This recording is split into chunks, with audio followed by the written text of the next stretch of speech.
Hello दोस्तों, कैसे हैं आप सब। आप सबका स्वागत है हमारे रेंजर्स क्लासेस यूट्यूब चैनल पर।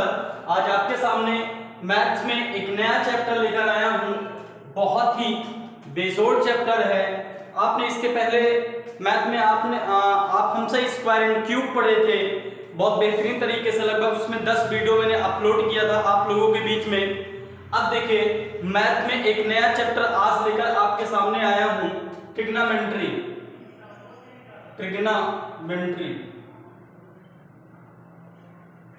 ये देखिए, ट्रिग्नोमेट्री आपके सामने आज है। इसको हिंदी में बोलते हैं त्रिकोणमिति।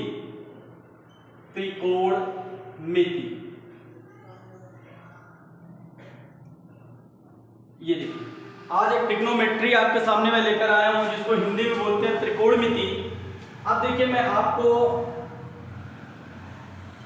एडवांस मैथ पढ़ा रहा हूं और एडवांस मैथ में त्रिकोणमिति भी बहुत इंपॉर्टेंट चैप्टर होता है। हर एग्जाम में बहुत ज़्यादा इसका क्वेश्चन पूछे जाते हो, चाहे यूपी लेखपाल हो, यूपीएसआई हो, कोई भी एग्जाम हो। ट्रिग्नोमेट्री के बहुत सारे क्वेश्चन अभी देख रहे थे आप लोग, एनटीपीसी में बहुत सारे क्वेश्चन इसके आए थे इस चैप्टर से।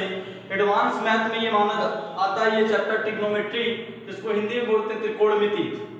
तो देखिएगा, एक बेहतरीन, आज मैं आपको सिर्फ इंट्रोडक्शन करा रहा हूं त्रिकोणमिति का।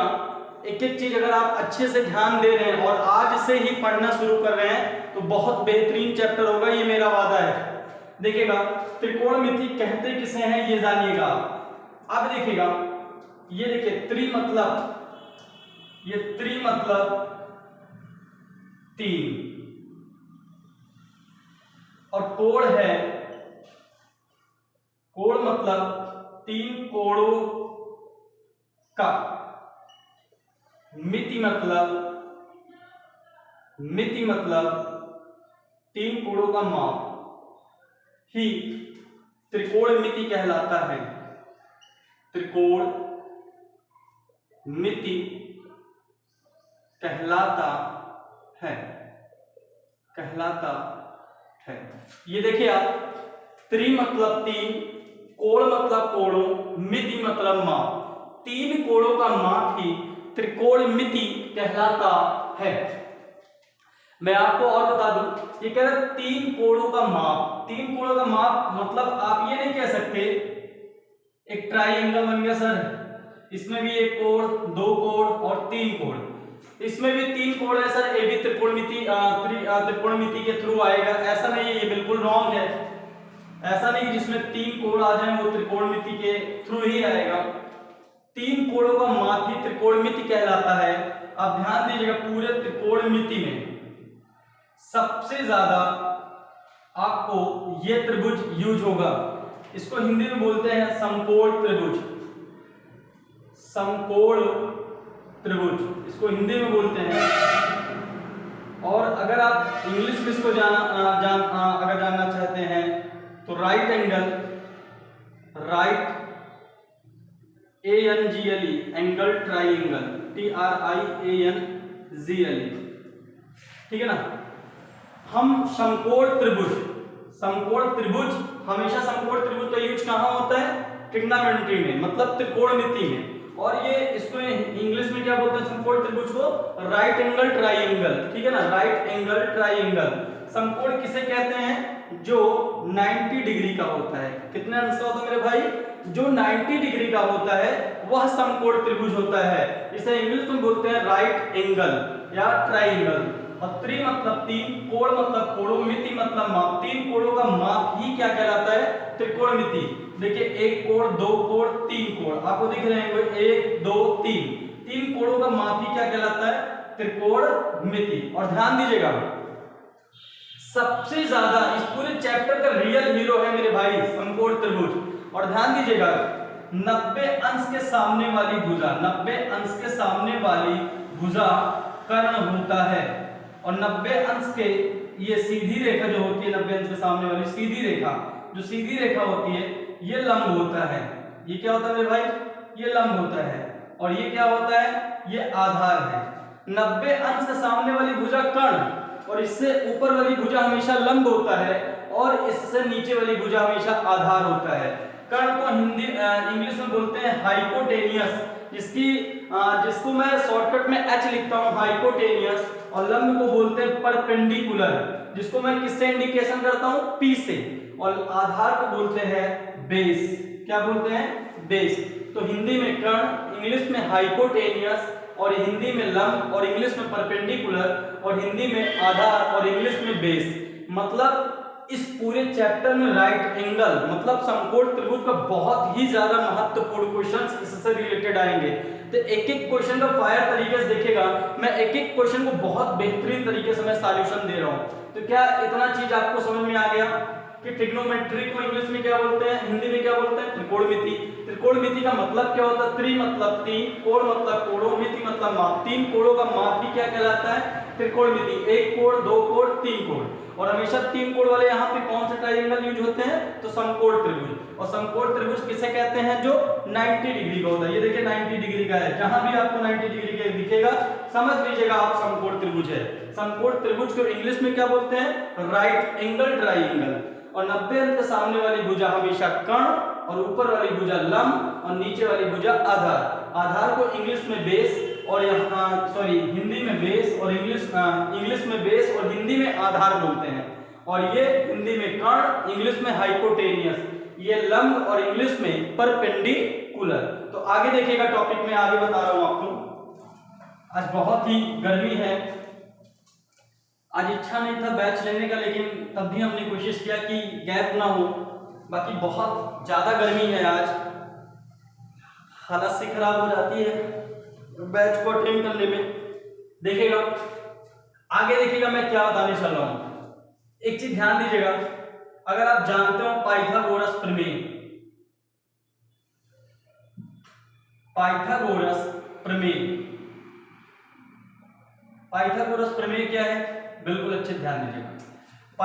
पाइथागोरस प्रमेय का सूत्र है कर्ण का स्क्वायर बराबर आधार का स्क्वायर प्लस लंब का स्क्वायर। ये कभी कभी एग्जाम में आता भी है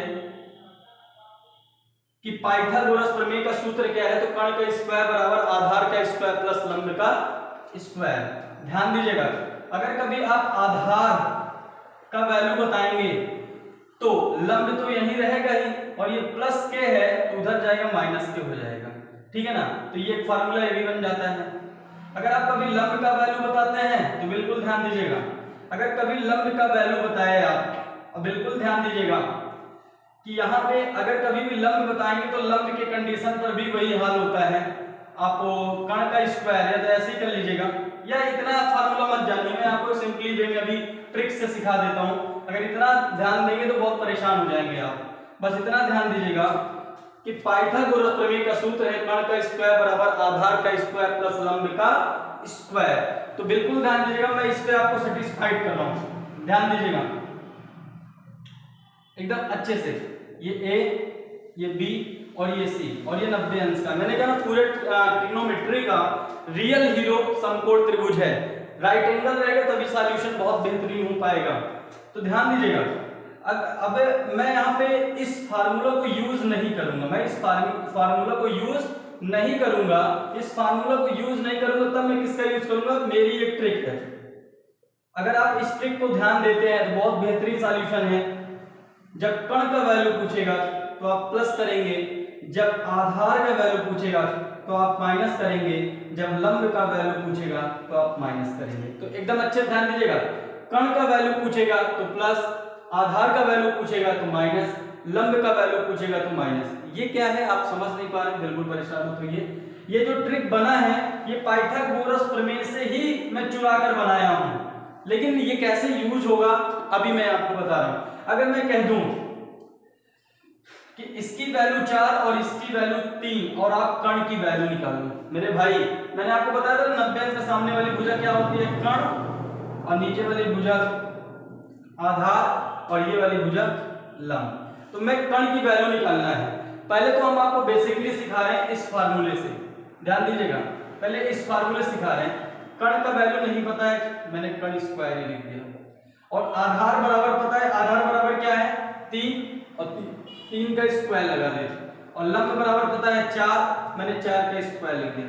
बिल्कुल ध्यान दीजिएगा, 3 का स्क्वायर कितना होता है 9, और 4 का स्क्वायर कितना होता है 16, और 16 9 25।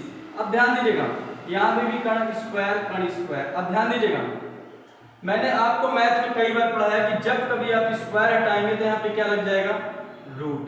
जैसे ही आप यहाँ पे स्क्वायर हटाएंगे वैसे ही यहाँ पे क्या लग जाएगा रूट लग जाएगा। अब बताओ अंडर रूट 25 किसका वर्गमूल है मेरे भाई 5 का वर्गमूल है। तो कर्ण बराबर कितना आ गया मेरे भाई, इस फार्मूले से कर्ण बराबर आ गया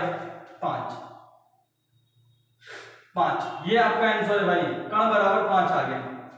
लेकिन हर एग्जाम को क्वालिफाई करने के लिए टाइम की बचत होनी चाहिए। आप बहुत बड़े गणितज्ञ हैं, बहुत मैथ्स आपको आती है, लेकिन आपके पास टाइम ही नहीं है। आप 1 मिनट या अगर प्रत्येक क्वेश्चन का सॉल्यूशन 40 से 50 सेकंड में आप नहीं दे रहे हो तो आप कंपटीशन को कभी नहीं बीट कर पाओगे। 1-1.5 मिनट लगाओगे तो कौन सा कंपटीशन आप बीट कर पाओगे। मान लीजिए 1 से 2 क्वेश्चन में आपने 1 से 1.5 मिनट लगा दिए, लेकिन और तो क्वेश्चन में आप 40 से 50 सेकंड लीजिए। अगर आपने इससे ज्यादा टाइम ले लिया या समय ले लिया तो आपकी कंपटीशन बीट करना बहुत आसान है, बहुत मुश्किल है। इसलिए प्रत्येक क्वेश्चन का सॉल्यूशन आपको 40 से 50 सेकंड के बीच में देना मेरे भाई। तो इसको न यूज करने के बजाय हम आपको एक ट्रिक बता रहे हैं, ध्यान दीजिएगा। हमने कहा कर्ण, जब कर्ण की वैल्यू पूछेगा तो आप प्लस करिएगा, जब आधार का वैल्यू पूछेगा तो आप माइनस करिएगा, जब आप लंब का वैल्यू पूछेगा तो आप माइनस करिएगा। कैसे, ध्यान दीजिएगा। अगर मैं कह रहा हूं ये नहीं दिया है, ये नहीं दिया है, ये तो अब मैंने आपको लॉन्ग मेथड से निकाल के दिखा दिया। हम पाइथागोरस प्रमेय का यूज नहीं करेंगे, हम इसका यूज करेंगे। देखिएगा कर्ण का वैल्यू निकालना है और कर्ण की वैल्यू को मैंने लिख रखा है प्लस। अब बताओ 4 और 3 में सबसे बड़ी संख्या कौन सी है 4, तो 4 का स्क्वायर कर लो 16, और अब बचा 3 का स्क्वायर कर लो 9, और यहाँ पे क्या लिखा है प्लस, आप प्लस कर लो 16 9 25। पहली स्टेप तो ये करेंगे और लास्ट स्टेप में आप रूट अपने आप से लगा दीजिएगा, रूट अपने आप से लगा दीजिएगा। अंडर रूट 25 किसका वर्गमूल है मेरे भाई 5 का। ये आपका आंसर आ गया। देखा कि नहीं, आपको पेन चलाने की जरूरत नहीं। अगर आपके पास इतना दिमाग है तो आप पेन बिना चलाए आप आंसर ला सकते हो, ठीक है ना। ये तो पहला क्वेश्चन था। दूसरा क्वेश्चन मान लीजिए ऐसे ही पूछ ले। दूसरा क्वेश्चन कैसे पूछेगा ध्यान दीजिएगा, ऐसे ही घुमा के आपसे पूछ लेगा। मैं इसको इरेज कर रहा हूं। देखिए दूसरा कैसे पूछेगा, एकदम अच्छे से देखिएगा। दूसरा ऐसे ही पूछ लेगा आपसे। मान लीजिए इसका वैल्यू 5 दे दिया और इसका वैल्यू 4 दे दिया और आपसे आधार का वैल्यू पूछता है। बहुत अच्छे समझिएगा, इस बार आधार पूछ रहा है। आधार मतलब माइनस, किसका माइनस बताता हूं। 5 और 4 में सबसे बड़ा क्या है 5, तो 5 का स्क्वायर कितना होता है 25। उसके बाद नंबर है 4 का स्क्वायर 16। और जब आधार का वैल्यू निकालना है मेरे भाई क्या करना पड़ेगा, पहले ध्यान देना दोनों संख्या का स्क्वायर लिखना। लेकिन पहले किस संख्या का स्क्वायर, पहले बड़ी वाली संख्या का स्क्वायर, उसके बाद छोटी वाली संख्या का स्क्वायर। फिर यहां से देखेंगे आधार पे बोल रहा है माइनस करो, मैंने माइनस कर दिया और 25 16 में घटाया 9 आया। और मैंने कहा लास्ट में क्या लगा देना रूट, और रूट लगाया तो अंडर रूट 9 किसका वर्गमूल है मेरे भाई 3 का। ये आपका आंसर आ गया आधार का। मेरे भाई समझ में आया कि नहीं, बहुत गजब का सॉल्यूशन है। पाइथागोरस को छूने की जरूरत नहीं है, थोड़ा सा सेंस लगाओगे बहुत अच्छे से आएगा। नेक्स्ट देखिएगा, मान लीजिए एकदम अच्छे से कि देखिएगा हम अब हमको लंब निकालना है। लंब निकालना है, क्या करेंगे, लंब की कंडीशन पर क्या होता है माइनस। अरे किसका माइनस मेरे भाई, इन दोनों में सबसे बड़ा संख्या कौन सा है 5 1 3, 5 सबसे बड़ा है तो 5 का स्क्वायर लिख दो 25, फिर 3 का स्क्वायर लिख दो 9, और यहाँ पे क्या लिखा है जब लंब निकालेंगे तो आप क्या करेंगे माइनस, आप माइनस कर दीजिए और घटा दीजिए, कितना आ गया 16। मैंने फिर आपसे क्या कहा आप रूट लगा दीजिएगा, मैंने रूट लगा दिया। अब रूट लगाया कितना आ गया अंडर रूट 16। अंडर रूट 16 किसका वर्गमूल है मेरे भाई 4 का। अब बताओ आपको तीनों वैल्यू निकालना सिखा दिया। जब कभी कर्ण पूछेगा तो दोनों को स्क्वायर करके, दोनों संख्या की स्क्वायर करके प्लस करिएगा, क्योंकि कर्ण की कंडीशन में प्लस होता है, और लास्ट में रूट लगा दीजिएगा, जिसका वर्गमूल रहेगा वो फाइंड बाहर करके लिख दीजिएगा। जब कभी आधार का वैल्यू निकालेंगे दोनों का स्क्वायर करके माइनस कर दीजिएगा। जब कभी लंब का वैल्यू निकालेंगे तो दोनों का स्क्वायर करके माइनस कर दीजिएगा। और 1 2 3 3 वैल्यू में से 2 वैल्यू देगा, 1 वैल्यू पूछेगा, तभी आप इसको फाइंड। 2 वैल्यू से कम कभी नहीं देगा। अगर कोई बच्चा जानना चाहता है कि सर अगर 2 वैल्यू से कम दे देगा तो कभी नहीं, ऐसा नहीं होगा। 2 वैल्यू से कम कभी भी नहीं देगा, 2 वैल्यू देगा, तीसरी आपसे पूछेगा, वो चाहे कर्ण हो, वो चाहे लंब हो, वो चाहे आधार हो, आपसे कुछ भी पूछ सकता है। कर्ण पूछेगा तो प्लस लगाना, आधार पूछेगा तो माइनस लगाना, लंब पूछेगा तो माइनस लगाना। चलिए एक क्वेश्चन को और रिवाइज कर लेते हैं। देखिए अब सभी बच्चों को मन में चल रहा है ये तो सर वर्गमूल तो ये सब टूट जा रहे हैं, ऐसा कोई भी और वर्ग आएगा जो रूट से बाहर नहीं होगा? जी बिल्कुल, आप अपने मन से कुछ भी लिख लीजिए। मैं कह रहा हूं जहां आपकी मर्जी है आप कुछ भी लिख लीजिए, कोई दिक्कत नहीं मेरे को। हम लिख देते हैं, एक लिख देते हैं 6 और एक लिख देते हैं 7। ये वाला वैल्यू बताओ, मैंने लिख दिया, अपने से लिख दिया, या 7 मत लिखो, तुम 10 लिख दो, अपने से मैंने लिख दिया। बहुत अच्छे ध्यान देना। अब मेरे को निकालना है, क्या निकालना है? आधार। आधार की कंडीशन में क्या लिखा मेरे भाई? माइनस। आधार की कंडीशन में क्या लिखा मैंने मेरे भाई? माइनस। तो 6 और 10 में सबसे बड़ा क्या है? 10। तो 10 का स्क्वायर 6, 10 का स्क्वायर 100 और 6 का स्क्वायर 36। और क्या लिखा है यहाँ पे? जब कभी आप आधार निकालिएगा, आधार की कंडीशन पे क्या होता है मेरे भाई? माइनस। आप माइनस कर दीजिए और 100 में 36 जैसे ही माइनस करेंगे, 10 में 6 गए 4, यहाँ बचा 9, 9 में 3 गए 6, बचा 64। फिर मैंने कहा आप क्या लगा दीजिएगा? रूट लगा दीजिएगा। अब बताओ रूट 64 किसका वर्गमूल है मेरे भाई? 8 का। ये आपका आंसर है। बेहतरीन तरीके से समझ में आ रहा है मेरे भाई, बताइएगा एकदम अच्छे से आ रहा है। आधार को मैंने निकाल दिया, 8 आ गया। मान लीजिए अभी आपको कर्ण निकालना है, आपको 2 वैल्यू दे दूं और आपको मैं कह दूं कि कर्ण निकालो, तो कर्ण कैसे निकालोगे? कर्ण कैसे निकालोगे? दोनों को स्क्वायर करके लिखा है प्लस, तो 6 और 8 में सबसे बड़ा क्या है? 8। तो 8 का स्क्वायर 64, 6 का स्क्वायर 36 और दोनों को जोड़ दिया। क्यों जोड़ दिया मेरे भाई? क्योंकि मुझे कर्ण की वैल्यू निकालना है और कर्ण की वैल्यू जब कभी निकालेंगे तो हमेशा मैं प्लस करूंगा। 64 36 जुड़ा 100, फिर मेरे को रूट लगाना है। रूट 100 किसका वर्गमूल है मेरे भाई? 10 का। बताओ मजा आ रहा है कि नहीं? 10 का वर्गमूल है मेरे भाई। एकदम समझ में आ रहा है कि नहीं? एक नेक्स्ट टॉपिक देखेगा। मान लीजिए अभी लंब ना पता होता, क्या ना पता होता? लंब ना पता होता तो आप क्या करते? अगर आपको भी लंब ना पता होता तो आप क्या करते? तो लंब की कंडीशन पर माइनस, दोनों को स्क्वायर करके माइनस, 10 का स्क्वायर 100 और इस 8 का स्क्वायर 64 और दोनों को माइनस कर दो, कितना है? 36 और 36 में क्या लगा दो? रूट। और रूट 36 किसका वर्गमूल है मेरे भाई? 6 का। बताओ मजा आ रही है कि नहीं मेरे भाई? कुछ भी जो ट्रिक मैं बता रहा हूं बहुत फाड़ू ट्रिक है। अभी आप कहोगे सर इसकी यूज क्या है? अभी बहुत इसका यूज होने वाला है, विश्वास रखिए। इतनी बेहतरीन टॉपिक मैं आपको पढ़ाने वाला हूं, आप भी सोचोगे कुछ है। मैं इसको इरेज कर रहा हूं, एक नेक्स्ट टॉपिक में इसी पे बता दे रहा हूं, फिर आगे मैं कल इस पे डिस्कस करूंगा कि ये कैसे होगा। देखिएगा एक जैसे ये है, मान लीजिए कि एक और ले लेता हूं, A B C। एकदम अच्छा देखिएगा, मैंने एक वैल्यू रख दिया यहाँ पे 9, यहाँ पे 8 और यहाँ पे निकालने के लिए बोल दिया कर्ण की कंडीशन पर। और कर्ण की कंडीशन पर क्या होता है? प्लस। 9 का स्क्वायर, पहले 8 और 9 में सबसे बड़ा क्या है? 9 बड़ा है, तो 8 का स्क्वायर 9 का स्क्वायर 81 और 8 का स्क्वायर 64 और मैंने दोनों को जोड़ दिया, 4 1 5 8 6 14। यहाँ पे कितना आ गया? 145। फिर मैंने कहा 145 में क्या लगा देना? रूट। अब मेरे को बताओ भाई, क्या 145 किसी का वर्गमूल है? जी नहीं, 145 किसी का भी वर्गमूल नहीं है। अभी तक हमने जितना सवाल पढ़ा था वो वर्गमूल था और टूट जा रहा था, ठीक है ना? लेकिन 145 किसी का वर्गमूल नहीं है मेरे भाई। अच्छा कोई बात नहीं, वर्गमूल नहीं है ना, तो एक बार इसको फैक्टर करके देखो, क्या 145 किसी से कट जाएगा? क्या 145 किसी से कटेगा? जी बिल्कुल नहीं, 145 नहीं कटेगा। तो आप 145 ना किसी का वर्गमूल है और ना ही 145 किसी से कटेगा, ना फैक्टर होगा।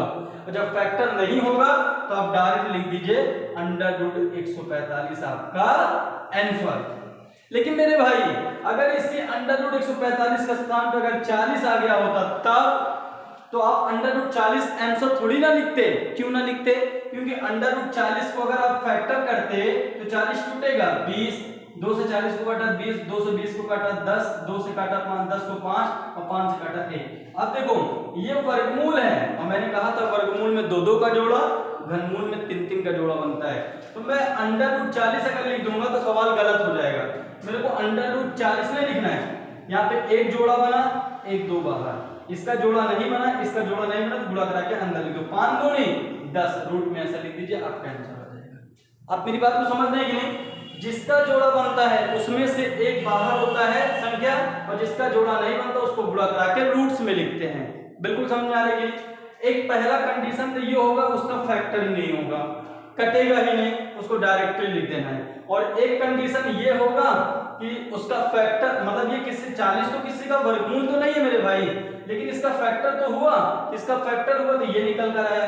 ये दूसरी कंडीशन हो गई। और तीसरी कंडीशन क्या है कि मान लीजिए √36 आ गया, √64 आ गया, ये तो 36 6 का वर्ग है, 64 8 का वर्ग है, √100 आ गया तो ये 10 का वर्ग है। तो कभी कभी वर्गमूल टूट जाते हैं, तो इस तरह आंसर देना है। एक पहला कंडीशन, पहले कंडीशन पे ऐसे आंसर आएंगे।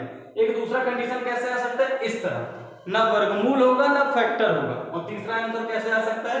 वर्गमूल तो नहीं है लेकिन फैक्टर हो सकता है। ये फैक्टर मैंने करके लाया।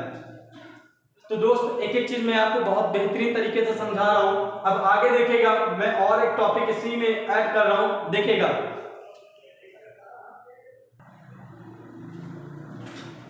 देखिएगा दोस्त, एक और टॉपिक देखिएगा, कुछ फार्मूला मैं इंपॉर्टेंट बताने चल रहा हूं।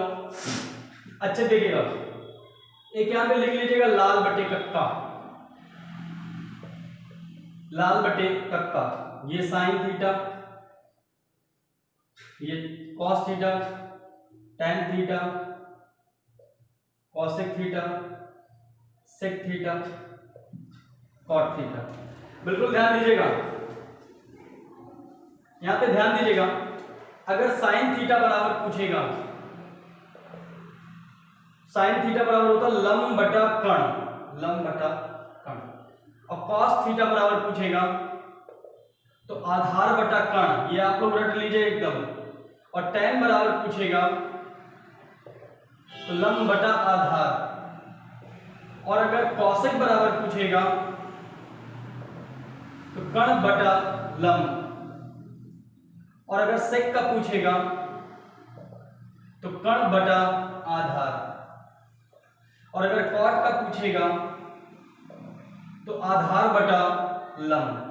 ध्यान दीजिएगा, साइन थीटा बराबर लंब बटा कर्ण, कॉस थीटा बराबर आधार बटा कर्ण, टैन थीटा बराबर लंब बटा आधार, कॉसेक थीटा बराबर कर्ण बटा लंब, और सेक थीटा बराबर कर्ण बटा आधार, और कॉट थीटा बराबर आधार बटा लंब। ये 6 फार्मूले आपके सामने हैं।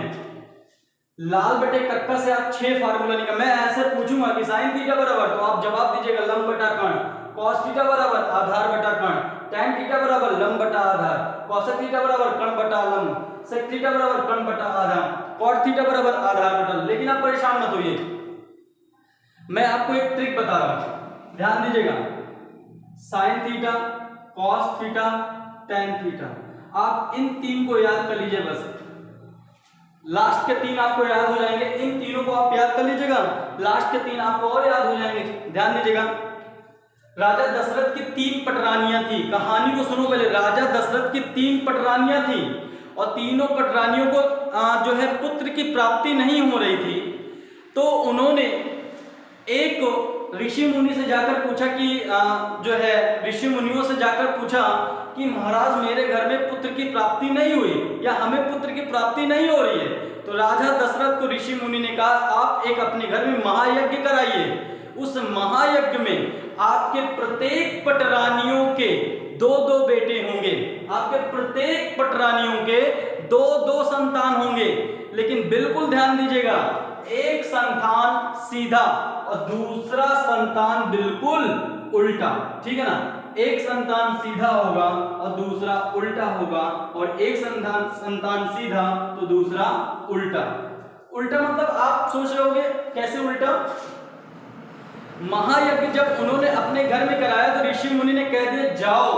राजा दशरथ को उन्होंने कहा कि जाओ अब आपकी प्रत्येक पटरानी के दो दो संतान होंगी, लेकिन ध्यान दीजिएगा एक संतान सीधा होगा लेकिन दूसरा संतान बिल्कुल जस्ट उल्टा।